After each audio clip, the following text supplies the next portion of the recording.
Camareira humilde, escondeu a verdade por 2 anos, até o CEO voltar e ouvir choro no quarto. O que aconteceu depois vai te deixar sem palavras. Nossas histórias têm viajado longe. De onde você está assistindo hoje? Compartilhe com a gente nos comentários. Uma chuva forte caía sobre São Paulo, castigando o asfalto e fazendo as luzes da cidade parecerem borrões distantes e coloridos. Para a maioria das pessoas, era uma noite para ficar em casa, protegido e aquecido. Para Isis Ferreira, era o final de um longo turno no Hotel Imperial Garden. Ela passava o esfregão pelo corredor do 15º andar, sentindo um cansaço familiar nos músculos das costas. Sua rotina era marcada pelo cheiro de produtos de limpeza e pelo silêncio dos corredores vazios. O telefone de serviço que carregava no bolso do uniforme vibrou. Era Célia, sua supervisora, com a voz sempre um pouco apressada, mas desta vez com um tom de preocupação. Isis, preciso que você suba ao 17º andar. O hóspede do quarto 1708 ligou para a recepção, mas a chamada foi muito estranha. A atendente disse que ele parecia bastante abalado. Célia fez uma pausa. O nome dele é Sr. Park. É um hóspede muito importante, então, por favor, tenha o máximo de cuidado e discrição. Pode deixar, Célia. Estou a caminho, respondeu Isis, com sua calma habitual. Ela guardou seu material de trabalho no depósito e se dirigiu ao elevador de serviço. O 17º andar era outro universo. Ali ficava a suíte presidencial, um lugar de um luxo que Isis só via no trabalho. O carpete era tão espesso que abafava completamente o som de seus passos, e o ar parecia ter um perfume diferente, mais suave. Quando chegou à porta do quarto 1708, uma placa de madeira escura e imponente, ela parou por um instante. O som da tempestade lá fora era mais forte ali em cima, um barulho constante e profundo.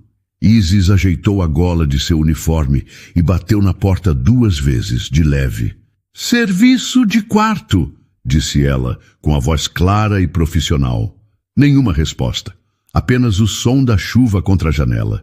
Ela contou até 30, como era a regra, e bateu de novo, com um pouco mais de firmeza.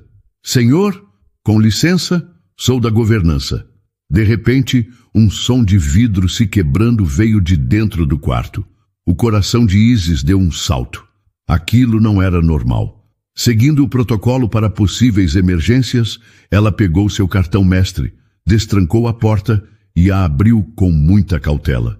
"Sr. Park, meu nome é Isis da governança. O senhor está precisando de ajuda?" O quarto estava quase todo escuro. A única iluminação vinha dos relâmpagos que por segundos cortavam o céu e revelavam a sala em flashes de luz. Havia uma grande desordem. Uma garrafa de uísque cara estava caída numa mesa de centro, e ao lado dela, no tapete, os cacos de um copo quebrado brilhavam. Perto da enorme janela de vidro, um homem estava de pé, de costas para ela, olhando a cidade debaixo d'água. Ele era alto e vestia um terno de corte elegante que agora estava amassado. Ele não se moveu, nem pareceu notar que ela havia entrado. Continuava imóvel, como uma estátua, observando a tempestade. Havia uma tristeza tão grande no ambiente que era quase possível tocá-la. Isis entrou e fechou a porta suavemente atrás de si. "Senhor, com licença", ela repetiu, com a voz ainda mais baixa. "O senhor se feriu?" Ele finalmente se virou. O rosto dele era bonito, mas estava marcado por uma dor profunda. Os olhos escuros estavam inchados e vermelhos, e sua expressão era de alguém que tinha acabado de perder o chão. Ele não parecia um hóspede importante e poderoso. Parecia apenas um homem arrasado. "Eu não chamei ninguém", ele falou. Sua voz era rouca, pesada pelo álcool e por um sofrimento visível. "Eu sei, senhor, mas ouvi o barulho e fiquei preocupada." Isis não esperou permissão. Seu instinto de cuidar foi mais forte. Ela encontrou um pequeno kit de limpeza no aparador da suíte, pegou a pazinha e a escova e começou a recolher os cacos de vidro do tapete com gestos práticos e silenciosos. Ela evitou olhá-lo, dando-lhe espaço para se recompor. O homem a observava com uma expressão de surpresa. Todas as pessoas que o cercavam sempre queriam alguma coisa. Aquela mulher simples, porém, estava apenas limpando o chão para que ele não se cortasse. Sem perguntas, sem olhares curiosos. "Por que está fazendo isso?" ele perguntou, e sua voz já não era tão ríspida. Isis terminou de juntar o último caco e se levantou. "Para que o senhor não se machuque ainda mais", respondeu ela, com uma simplicidade que o atingiu em cheio. "O senhor gostaria de um copo de água? Ou talvez um chá? Posso pedir um chá de camomila, ajuda a acalmar os nervos." Ele deu uma risada curta e sem alegria. "Acalmar? Você não sabe de nada." Ele parou, passando a mão pelo cabelo escuro e desalinhado. "Nada pode consertar isso." Isis sentiu a imensidão da dor dele. Não precisava saber da história para reconhecer um coração ferido. Deixou a pá de lado e deu um passo na direção dele. "Eu não preciso saber, senhor. Só sei que ninguém deveria ter que enfrentar a dor sozinho." Ela o olhou nos olhos, e seu olhar era de pura e honesta compaixão. "Se não quiser o chá, tudo bem, mas por favor, me deixe trazer um pouco de água." Hun ficou quieto, apenas olhando para ela. Para aquela camareira desconhecida, que naquela noite terrível foi a única pessoa que o olhou e o viu como apenas um homem. Hun continuou a olhá-la por um longo instante, como se tentasse entender a simplicidade do gesto dela. A oferta de um copo de água, feita com tanta sinceridade, foi a única coisa que conseguiu atravessar a névoa de dor e raiva que o envolvia. Lentamente, ele concordou, um movimento quase imperceptível da cabeça.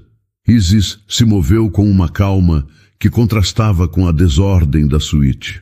Ela foi até o frigobar, pegou uma garrafa de água mineral gelada e um copo limpo.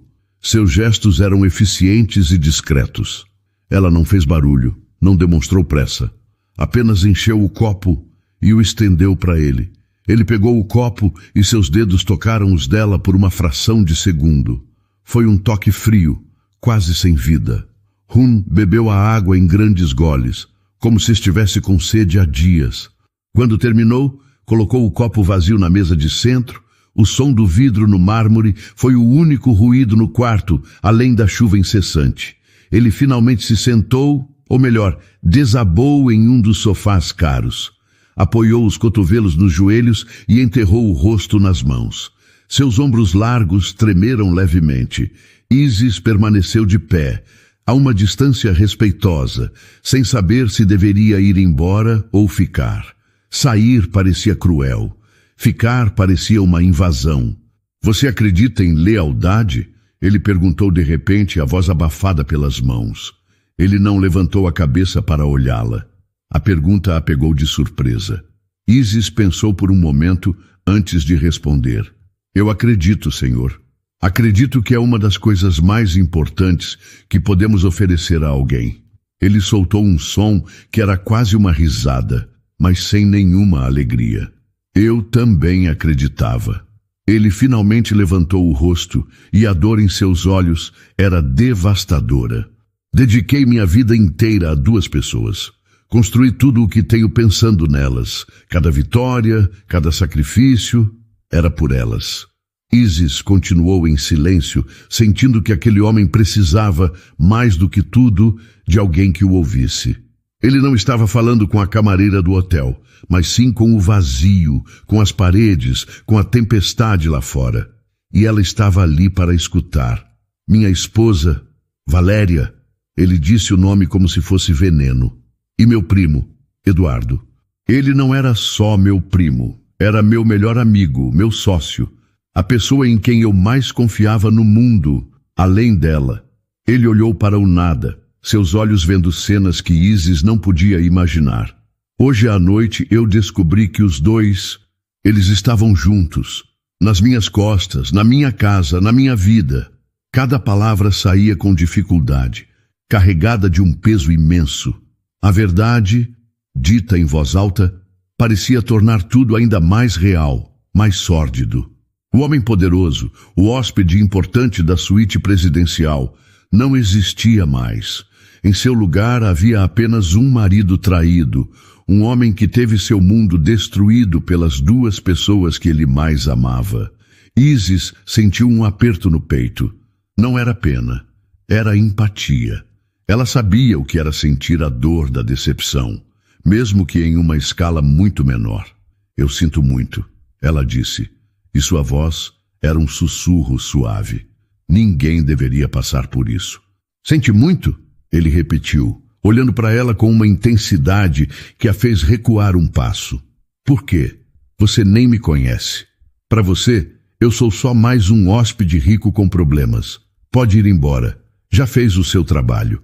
Aquelas palavras eram uma defesa, uma tentativa de afastá-la antes que ela visse o quão quebrado ele realmente estava. Mas Isis não se moveu. É verdade, eu não o conheço, Sr. Park. Ela admitiu com honestidade. Mas eu conheço a dor. E não estou aqui apenas porque é o meu trabalho. Estou aqui porque o senhor não parece bem, e minha avó sempre me ensinou que não se vira as costas para alguém que está sofrendo. A menção à sua avó, a simplicidade de sua declaração, pareceu quebrar outra camada da armadura dele.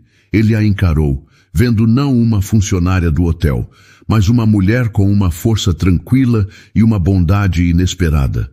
Ela não tinha interesses escondidos, não queria seu dinheiro, não o julgava por sua fraqueza. Ela simplesmente estava ali, oferecendo uma dignidade que ele sentia ter perdido. Ele passou a mão pelo rosto, exausto. A raiva começava a dar lugar a um cansaço profundo, uma exaustão que vinha da alma. Naquele quarto luxuoso, em meio à tempestade de sua vida, ele encontrou um porto seguro improvável, uma mulher comum que o olhava sem interesse e o escutava sem julgamento. O silêncio que se instalou no quarto era diferente agora. Não era mais um silêncio de tensão ou raiva, mas de um cansaço profundo que parecia ter esgotado todas as emoções de Hun.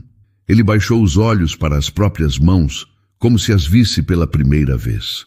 A menção de Isis à sua avó e sua recusa em ir embora o deixaram sem palavras, sem defesas. Não vá ainda, ele pediu em voz baixa, quase um sussurro. Por favor. Isis concordou com um leve aceno de cabeça. Eu não vou, respondeu ela com a mesma suavidade. Vou preparar aquele chá para o senhor. Desta vez, ele não protestou. Enquanto ela se movia pela suíte, ligando a chaleira elétrica sofisticada e procurando por sachês de chá na pequena copa do quarto, Hun a observava. Cada gesto dela era simples e cheio de propósito. Ela arrumou os cacos de vidro que tinha limpado, encontrou 2 xícaras e preparou o chá de camomila como se estivesse em sua própria cozinha. Havia uma paz em seus movimentos que o acalmava de uma forma que o uísque caro não conseguiu. Ela voltou com as 2 xícaras fumegantes em um pequeno pires, colocando uma na mesa de centro, em frente a ele. Hesitou por um segundo, e então se sentou na poltrona próxima, não no sofá ao lado dele, mas perto o suficiente para que não precisassem levantar a voz para conversar. Obrigado, disse ele, segurando a xícara quente com as 2 mãos, como se buscasse aquecer algo dentro de si. Não há de quê, ela respondeu, soprando seu próprio chá. Eles ficaram quietos por alguns minutos, apenas bebendo o chá enquanto a tempestade continuava a rugir do lado de fora, um lembrete do caos que ele sentia por dentro. Qual é o seu nome? Ele perguntou finalmente. Isis. Isis. Ele repetiu, a palavra soando estranha em sua boca. Você mencionou sua avó. Você mora com ela? Isis ficou um pouco surpresa com o interesse dele, mas respondeu com naturalidade. Sim, moramos eu e ela. Dona Undina. Ela me criou. É uma mulher forte. Ela parece ser, disse Hun, pelo que você falou dela. Ela sempre diz que a vida nos testa, mas que nenhuma tempestade dura para sempre. Uma hora a chuva para e o sol volta para aparecer, mesmo que demore. As palavras saíram de forma simples, sem a intenção de ser um grande conselho, apenas uma verdade que ela carregava consigo. Hung olhou para ela, para o seu rosto sereno e seus olhos que não demonstravam pena, apenas uma compreensão silenciosa. Ele se sentia um idiota, um homem de negócios implacável, que negociava milhões, desmoronando na frente de uma funcionária de hotel por causa de uma traição. Eu me sinto um tolo, ele confessou, a voz embargada. Toda a minha vida, tudo o que construí, parece uma piada de mau gosto. Sentir dor não é tolice, Sr. Park, disse Isis com firmeza. É o que nos torna humanos. Tolice é fingir que não dói. As palavras dela, mais uma vez, o atingiram de forma inesperada. Valéria sempre o acusava de ser frio, de não ter sentimentos. Eduardo sempre se aproveitou de sua confiança. E ali estava Isis, uma completa estranha, validando sua dor de uma forma que ninguém nunca tinha feito. Ele colocou a xícara e a olhou de um jeito diferente. A distância entre o hóspede rico e a camareira já não existia. Eram apenas um homem e uma mulher, duas almas em uma noite de tempestade. A vulnerabilidade dele era um convite, e a compaixão dela era a resposta. Lentamente, ele se levantou do sofá e se sentou na beirada da poltrona em frente a dela, ficando mais perto. Seus joelhos quase se tocavam. Ele estendeu a mão e, com uma delicadeza que surpreendeu a si mesmo, tocou o rosto dela. Isis não se afastou. Fechou os olhos por um segundo, aceitando o gesto. Não havia mais nada a ser dito. A conexão entre eles era profunda, forjada na dor dele e na empatia dela. Quando ele se inclinou e a beijou, foi um gesto de pura necessidade. Não era um beijo de paixão avassaladora, mas de busca por consolo, por um calor humano que pudesse afastar o frio da solidão e da traição. Isis respondeu com a mesma entrega silenciosa, envolvendo os braços ao redor do pescoço dele. Naquele quarto, isolados do mundo pela tempestade, dois mundos opostos colidiram. Ele a guiou até a cama, e o que aconteceu em seguida não foi sobre status ou dinheiro. Foi sobre encontrar refúgio um no outro, um ato desesperado e terno de encontrar vida no meio da destruição. Isis acordou com a luz do sol, entrando suavemente pelas frestas da cortina. Por um momento, ela não soube onde estava. O lençol de algodão egípcio era macio demais. O silêncio, profundo demais. Então, as memórias da noite anterior voltaram. A tempestade, a confissão dele, o toque de suas mãos, o calor de seu corpo junto ao dela. Um leve sorriso se formou em seus lábios antes mesmo de ela abrir os olhos completamente. Ela se virou, esperando encontrá-lo ali, adormecido, mas o lado dele da cama estava vazio e frio. Isis se sentou, o coração começando a bater um pouco mais rápido. Sr. Park, ela chamou em voz baixa, mas o quarto permaneceu em silêncio. A chuva havia parado e a cidade despertava lá fora, indiferente. Ela se levantou e olhou ao redor. O terno caro dele não estava mais jogado na poltrona. Seus sapatos não estavam perto da porta. A garrafa de uísque e os copos de chá haviam sido removidos. A suíte estava quase perfeitamente arrumada, como se a noite anterior, com toda a sua carga de dor e conexão, nunca tivesse acontecido.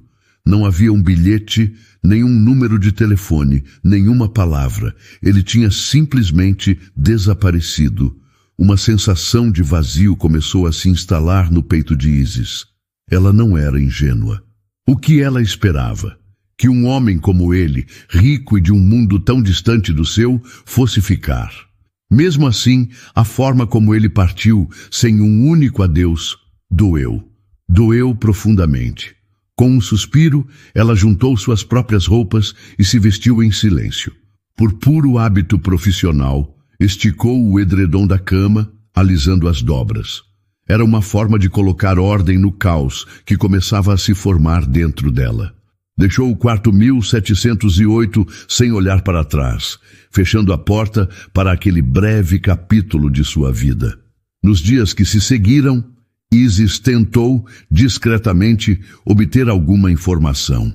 Perguntou na recepção quando o Sr. Park faria o check-out, mas foi informada de que ele já havia partido nas primeiras horas da manhã. Qualquer outra pergunta foi recebida com um sorriso polido e uma lembrança firme sobre a política de privacidade do hotel. Para o Imperial Garden, ele era um nome em uma lista de hóspedes importantes. Para Isis, ele era um fantasma com um rosto triste e olhos gentis. As semanas passaram e a rotina de Isis voltou ao normal. O trabalho, o cuidado com a avó, as conversas com a amiga Lívia. Ela tentou empurrar a memória daquela noite para um canto escuro de sua mente, mas a lembrança persistia, até que algo mudou em seu corpo. Um cansaço que não passava, não importava quantas horas ela dormisse. E depois, os enjoos matinais. No começo, ela culpou o estresse.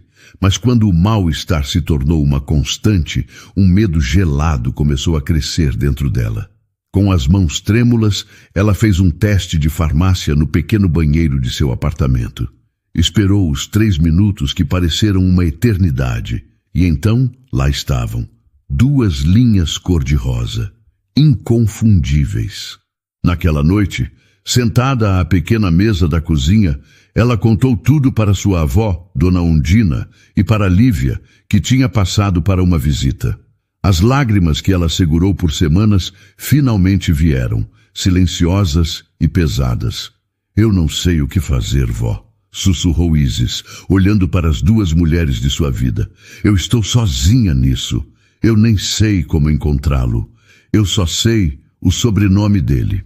Lívia, sempre prática e protetora, segurou sua mão. Um homem que some dessa maneira não merece você, amiga. Ele não merece saber. Mas este bebê, ela olhou para a barriga ainda lisa de Isis. Este bebê não tem culpa de nada. E nós já o amamos.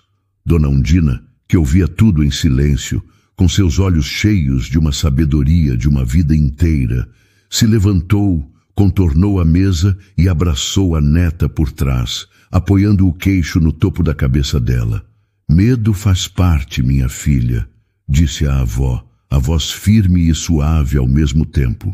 Mas você não está sozinha, nunca esteve e nunca estará. Trazer uma vida ao mundo é o ato de maior coragem que existe. Nós vamos criar esta criança juntas, com todo o amor que temos aqui, nesta casa. As palavras de sua avó foram como um bálsamo, o apoio de Lívia como uma rocha.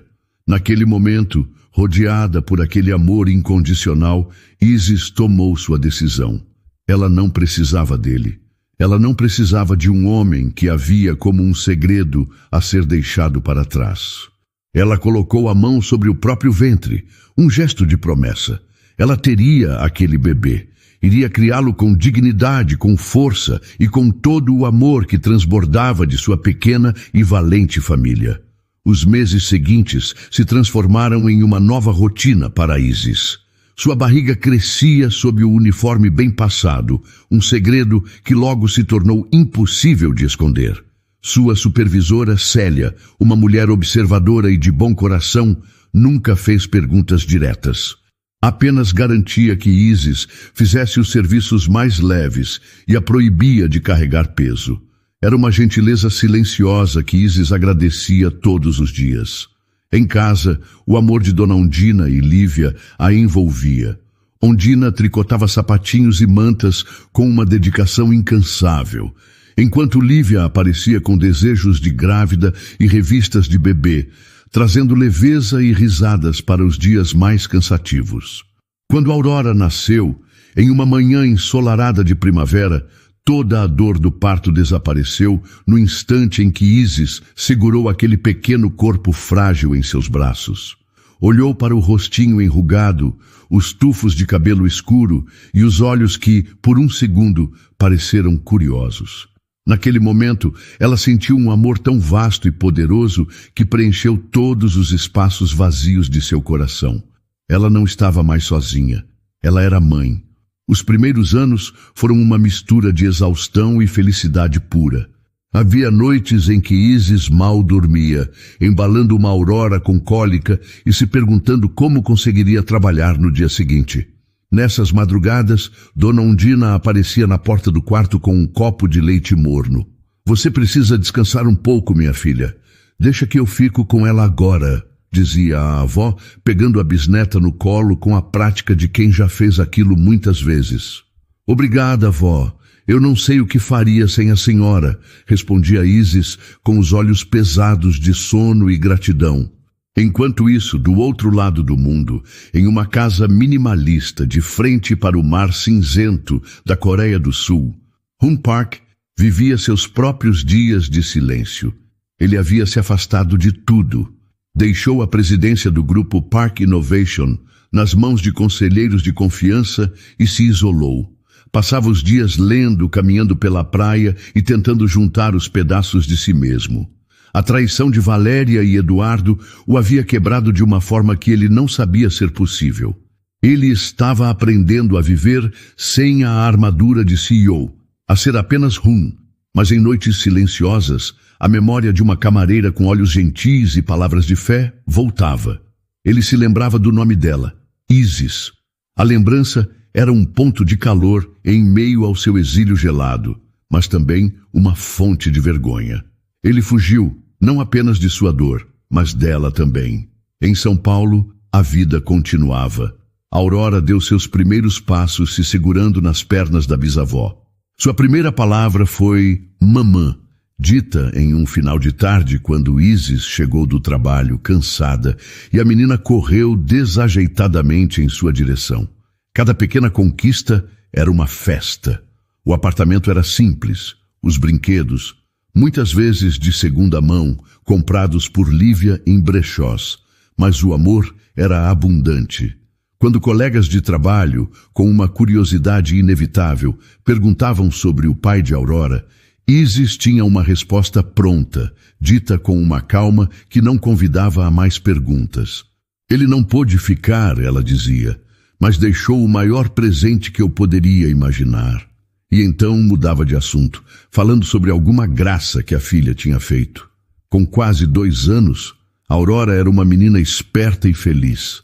Tinha os olhos escuros e expressivos de Hoon, algo que Isis notava com um aperto suave no coração. Ela era a luz da casa, a alegria de Dona Undina e o xodó da tia Lívia. Do outro lado do mundo, Hoon também estava mudando. Depois de um longo período de reabilitação emocional, com a ajuda de um terapeuta, ele começava a se sentir pronto para encarar o mundo novamente. Ele havia entendido que fugir não apagava o passado. A dor da traição ainda existia, mas já não o definia. Havia, no entanto, uma outra pendência, uma noite em São Paulo, que ele nunca conseguiu esquecer completamente. Ele não sabia o porquê, mas sentia que precisava fechar aquele círculo. Numa noite qualquer, Isis colocava a Aurora na cama. A menina já estava quase dormindo, abraçada a um ursinho de pelúcia. "Dorme bem, meu amor", sussurrou Isis, beijando a testa da filha. Aurora sorriu, sonolenta. Isis a observou por um instante, o coração cheio de paz. Sua vida era difícil, seu trabalho era cansativo. Mas olhando para a filha, ela tinha a certeza de que tinha tudo o que precisava. Ela não fazia ideia de que a milhares de quilômetros de distância, um homem estava comprando uma passagem de avião de volta para São Paulo, sem saber exatamente o que procurava, mas sentindo que precisava retornar ao lugar onde sua queda havia começado. 2 anos, 730 dias. Hoon Park sentiu o peso de cada um deles ao desembarcar no aeroporto de Guarulhos. São Paulo o recebeu com o mesmo ar úmido e o mesmo céu cinzento que ele havia deixado para trás. Mas o homem que pisava em solo brasileiro agora era outro. Ele não estava mais fugindo.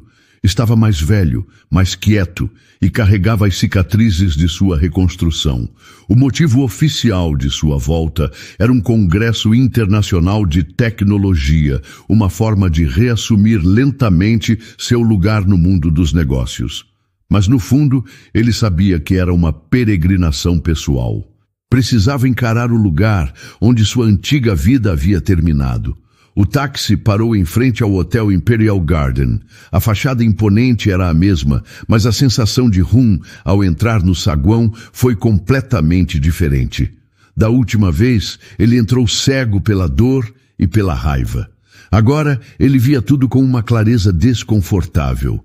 O brilho do mármore, o som suave de um piano vindo do bar, os funcionários com seus sorrisos profissionais.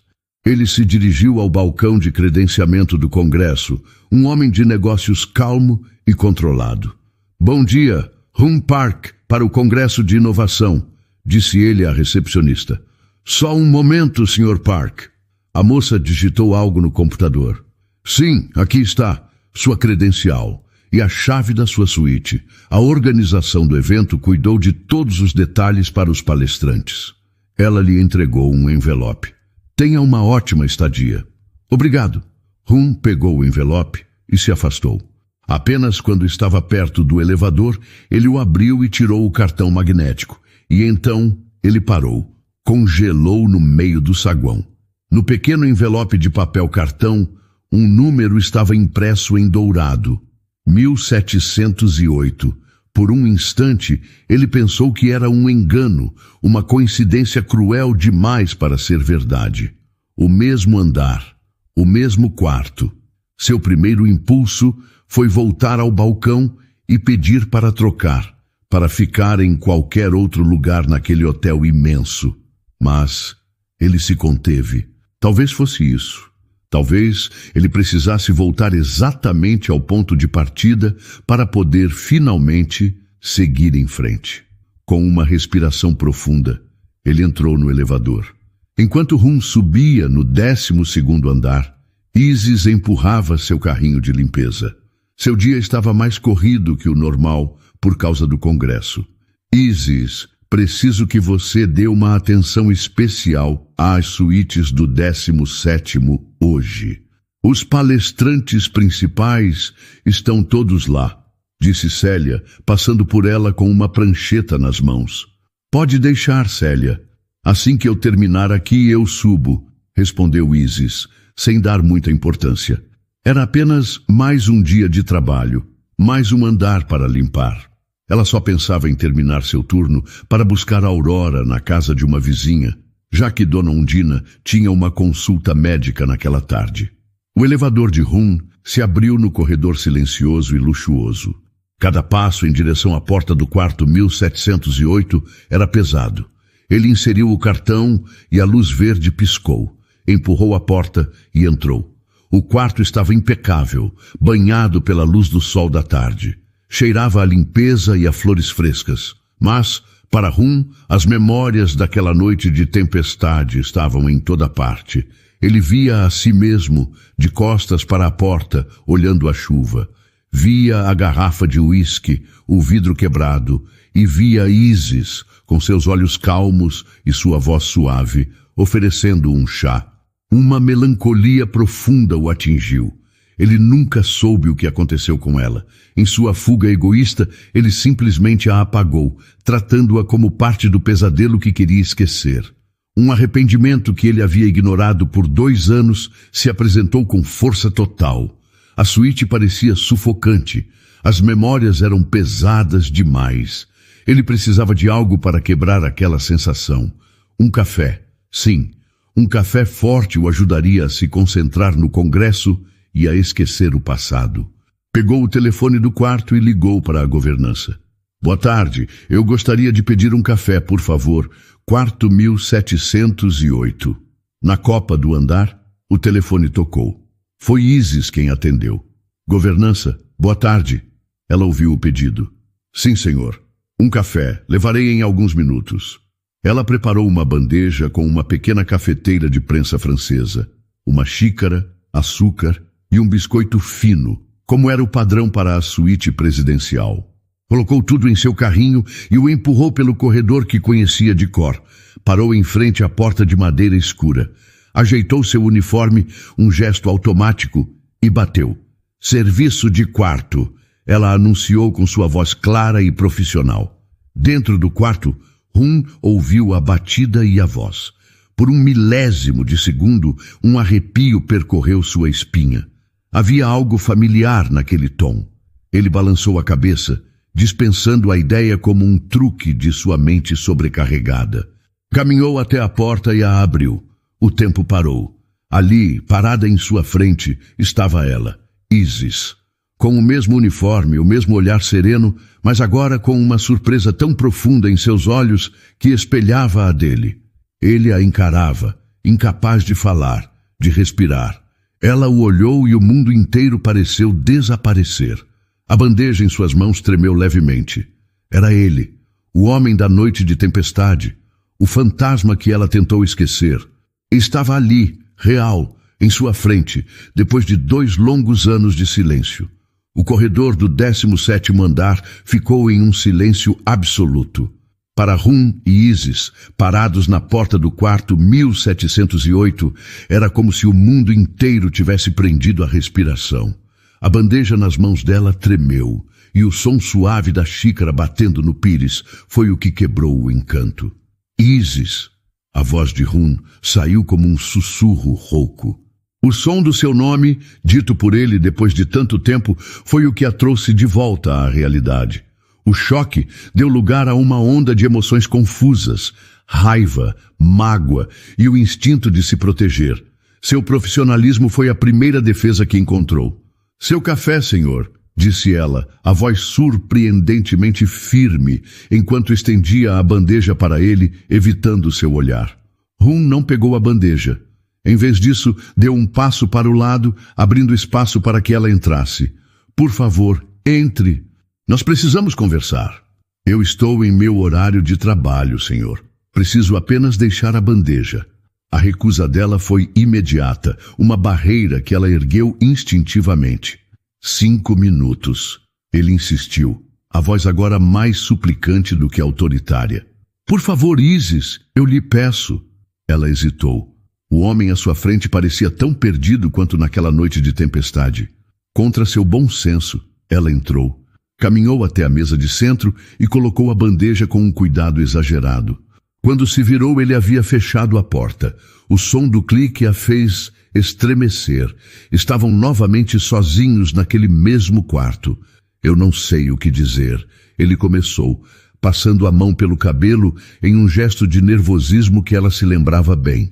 Eu sei que eu sinto muito pela forma como eu parti. Fui um covarde. Eu estava quebrado e fugi de tudo, inclusive de você. Eu pensei em você muitas vezes nesses 2 anos. As palavras dele, que talvez devessem soar como um consolo, tiveram o efeito contrário. Pensou?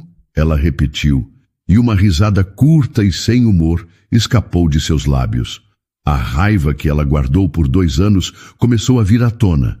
Você pensou em mim enquanto eu passava os dias seguintes tentando te encontrar? Enquanto eu era informada na recepção que o Sr. Park já tinha ido embora e que não podiam me dar nenhuma informação? Você pensou em mim enquanto eu passava mal de enjoo nos banheiros deste hotel, tentando esconder minha gravidez para não perder meu emprego? Hun a olhava, o rosto pálido. A palavra gravidez ficou no ar entre eles, pesada e irreal. Gravidez? Ele repetiu, a voz falhando. O que você quer dizer?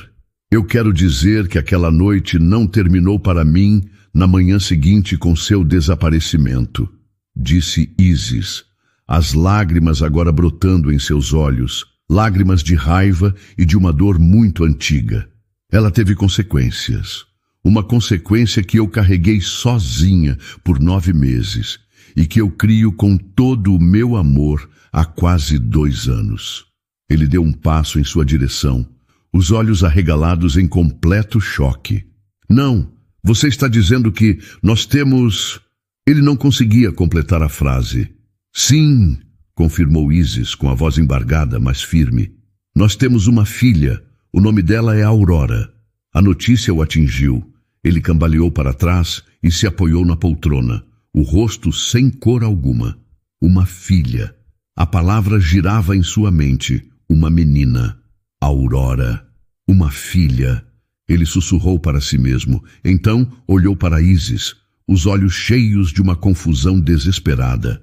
Por que você nunca me procurou? Por que não me contou? Procurar você? Ela questionou, a indignação dando força à sua voz. O homem que sumiu no meio da noite sem deixar um bilhete? O homem de quem eu só sabia o sobrenome? Como eu deveria te procurar, Hun? E para quê? Para ser humilhada? Para você me oferecer dinheiro e sumir de novo? Eu não precisei de você. Minha filha e eu ficamos muito bem sozinhas. Cada palavra dela era uma verdade que ele não podia negar. Ele havia sido um covarde. E sua covardia teve um preço que ele nem imaginava. Eu quero vê-la, ele disse. Isis, eu preciso vê-la. Não, ela respondeu categórica. Você não vai chegar depois de 2 anos e simplesmente exigir alguma coisa. Você não tem esse direito. Ela se aproximou dele, os olhos nos olhos, sem medo. Você quer conhecer sua filha? Ótimo, mas vai ser nos meus termos. Você vai ter que provar que não é mais o homem que foge quando as coisas ficam difíceis. Vai ter que respeitar a minha vida, o meu mundo e o mundo que eu criei para ela. Antes de ser pai, você vai ter que provar que é um homem de verdade. Com o recado dado, Isis se virou e caminhou em direção à porta. Ela a abriu e saiu, deixando Hun para trás, sozinho no meio da suíte, com a revelação de uma vida inteira caindo sobre seus ombros. Hun andava de um lado para o outro na suíte luxuosa, a mente a 1000 por hora. Uma filha. Ele tinha uma filha chamada Aurora. A realidade daquelas palavras ainda não havia se assentado por completo, mas um sentimento se sobrepôs a todos os outros. A culpa. E logo em seguida, uma necessidade avassaladora de agir, de consertar, de fazer alguma coisa. Em seu mundo, problemas eram resolvidos com lógica, estratégia e recursos. E o maior recurso que Hun possuía era dinheiro. Seu cérebro de CEO, treinado para identificar e solucionar ineficiências, entrou em ação. O problema: a mãe de sua filha trabalhava em um emprego exaustivo, limpando quartos de hotel. A solução parecia óbvia para ele. Ele precisava tirá-la daquela posição, precisava dar a ela uma vida mais fácil. Com uma determinação renovada, ele pegou o telefone e pediu para falar com o gerente-geral do hotel. 20 minutos depois, o Sr. Bastos, um homem de meia idade com um terno impecável, estava em sua suíte, visivelmente ansioso para agradar um hóspede tão importante. Sr. Park, em que posso servi-lo? Perguntou o gerente. Sr. Bastos, serei direto, começou Hun com seu tom de comando habitual. Fiquei muito impressionado com a dedicação e o profissionalismo de uma de suas funcionárias, uma camareira chamada Isis Ferreira.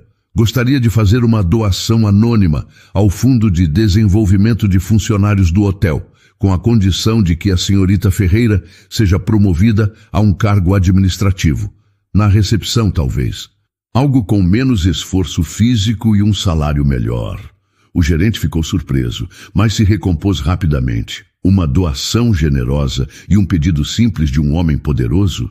Não havia o que questionar. Claro, Sr. Park. Considere feito. A funcionária Isis é de fato muito competente. Ela merece o reconhecimento. Hun sentiu uma ponta de satisfação. Era o primeiro passo. Ele estava cuidando dela. Estava fazendo a coisa certa. No dia seguinte, Isis foi chamada à sala do Sr. Bastos. Sentiu um frio na barriga, imaginando que a conversa com o hóspede do dia anterior havia chegado aos ouvidos da gerência. Ao entrar, viu sua supervisora, Célia, ao lado do gerente. A expressão de ambas era estranha. Isis, sente-se, disse o Sr. Bastos. Tenho ótimas notícias. Devido ao seu excelente trabalho ao longo desses anos e com o incentivo de um hóspede muito satisfeito que deseja permanecer anônimo, estamos te oferecendo uma promoção. Um cargo de assistente na recepção, com efeito imediato, salário maior, novos desafios. O ar saiu dos pulmões de Isis. Ela soube na hora. Um hóspede anônimo. Era ele. O sangue subiu ao seu rosto, uma onda de calor e humilhação. Ela olhou para Célia, que desviou o olhar, confirmando suas suspeitas. Eu agradeço a oferta, Sr. Bastos. Posso pensar a respeito? Ela conseguiu dizer.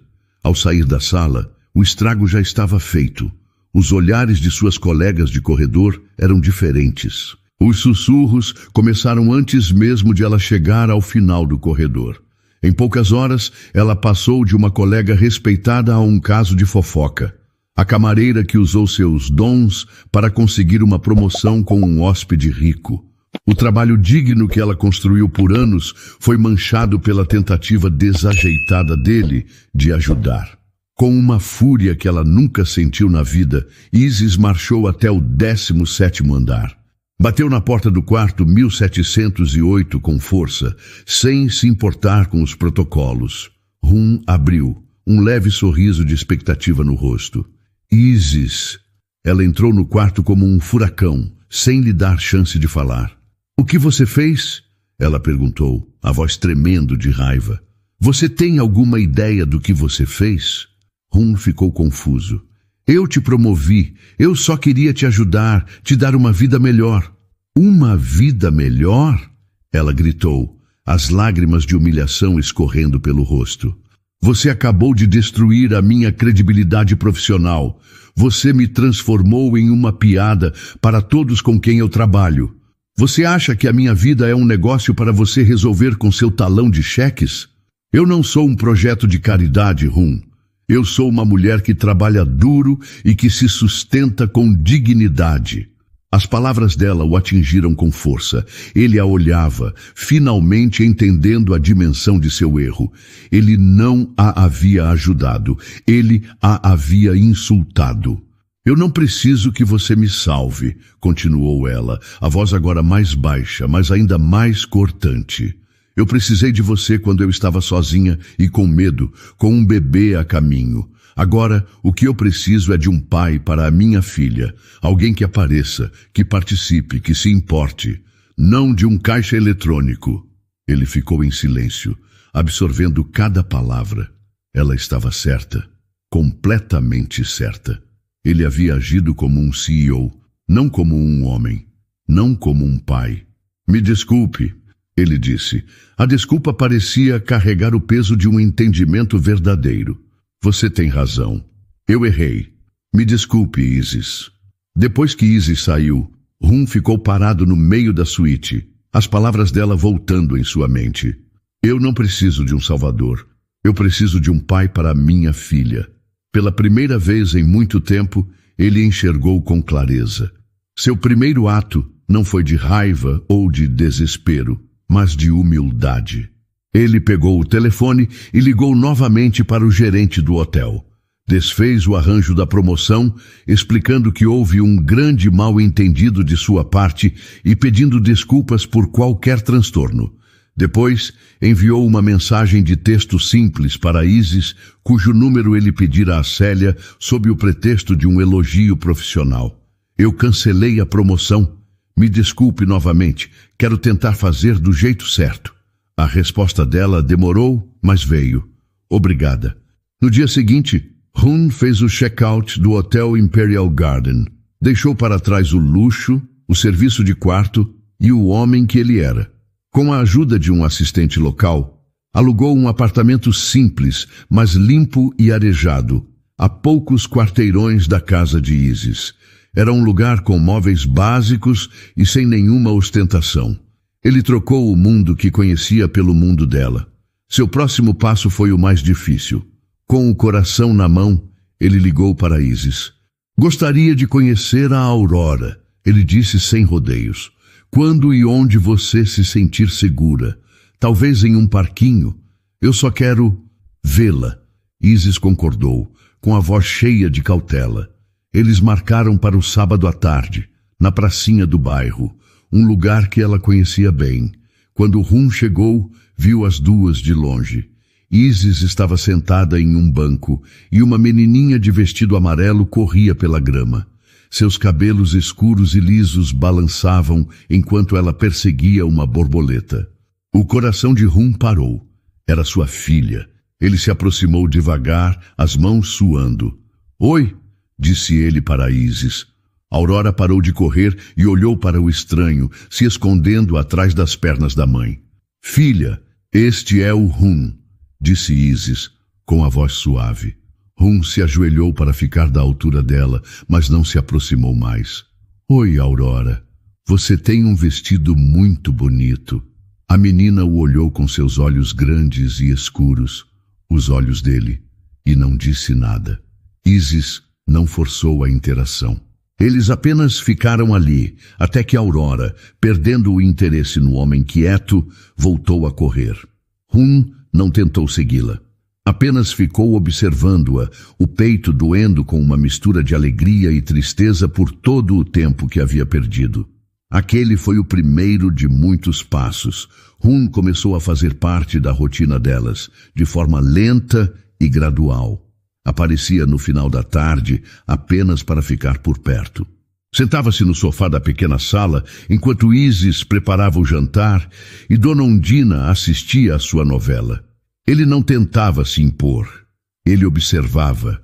Aprendia que Aurora só comia brócolis se parecessem arvorezinhas. Descobriu que ela tinha medo do escuro e que só dormia com uma pequena luz acesa. Dona Undina, a princípio, o tratava com frieza. Seus olhos de avó protetora não perdiam um único movimento dele. Certa noite, enquanto Isis dava banho em Aurora, ela se sentou ao lado dele na sala. "Minha neta é uma mulher muito forte", ela disse sem rodeios. "Ela sofreu muito, mas nunca se queixou. Aquela menina ali dentro", ela apontou com a cabeça na direção do banheiro, "é o mundo dela. O nosso mundo." Ela o encarou. "O que um homem como você, que já foi embora uma vez, quer aqui de verdade?" Hun a olhou com uma sinceridade que não podia ser fingida. "Eu não tenho uma boa resposta para o porquê de eu ter ido embora, Dona Undina. Foi o maior erro da minha vida. Mas eu sei por que eu voltei. Eu voltei para ser o pai que a Aurora merece e para ser o homem que a Isis merecia ter conhecido desde o início. Eu sei que não posso apagar o passado. Só posso tentar construir um futuro diferente, se vocês me permitirem." Sua honestidade a desarmou. A partir daquele dia, a desconfiança de Dona Undina começou a se transformar em observação.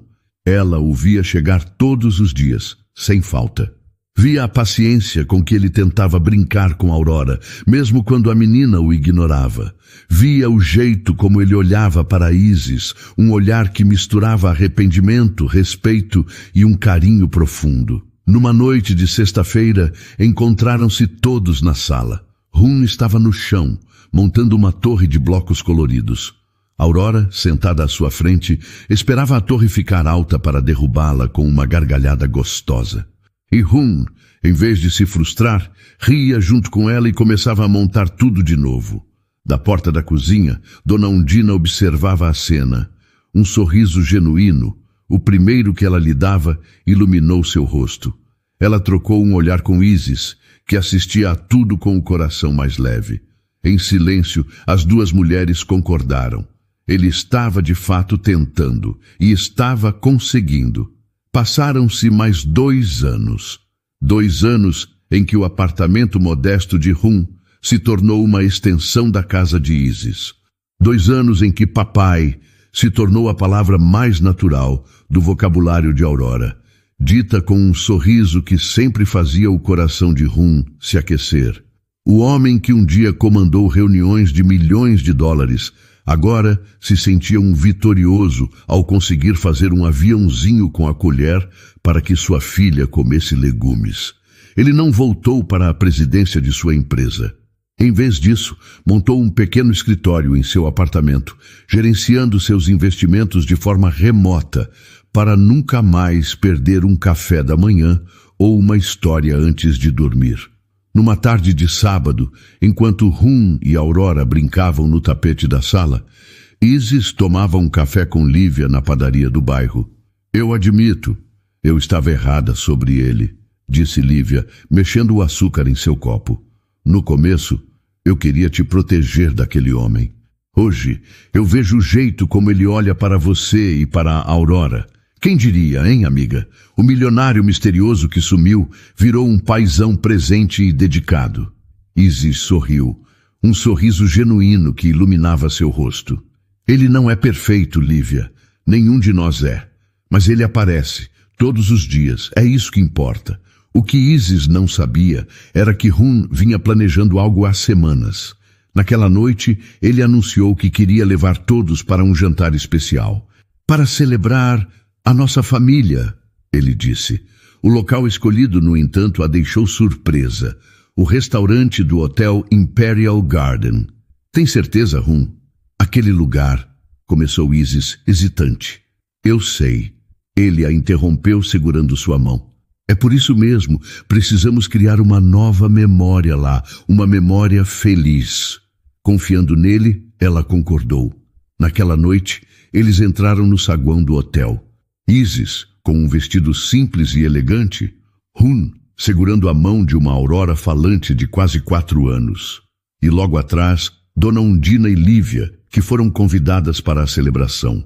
Quando chegaram ao centro do imenso saguão, Hun parou. Ele se virou para a família, o coração batendo forte. Na verdade, eu menti um pouco. Ele começou, a voz um pouco nervosa. Não viemos aqui apenas para jantar.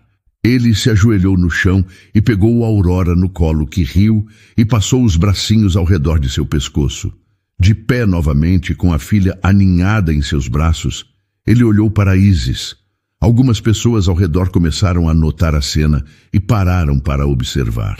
Há 4 anos, neste exato lugar, disse Hun, a voz agora clara e ressoando pelo saguão. Eu era um homem que achava que tinha tudo, mas que, na verdade, não tinha absolutamente nada. Eu estava quebrado, perdido e sozinho. E naquela noite, o destino me fez conhecer a mulher mais forte, digna e compassiva que eu já encontrei.